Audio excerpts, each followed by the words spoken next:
ధాన్యం అమ్మకాలలో రైతులు పడుతున్న ఇబ్బందులపై మంత్రి నాదెండ్ల మనోహర్ నెల్లూరు జిల్లా నేతలతో చర్చించారు.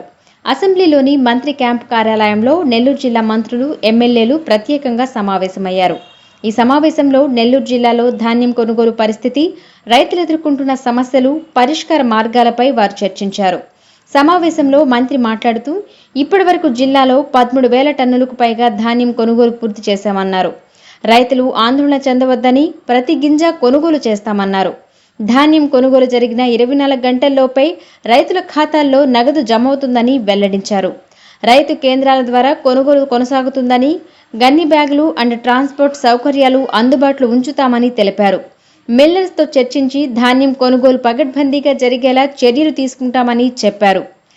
17% నుండి 20% లోపల తేమ శాతం ఉన్న ధాన్యాన్ని రైతులకు ఇబ్బంది లేకుండా స్వీకరిస్తామని పేర్కొన్నారు.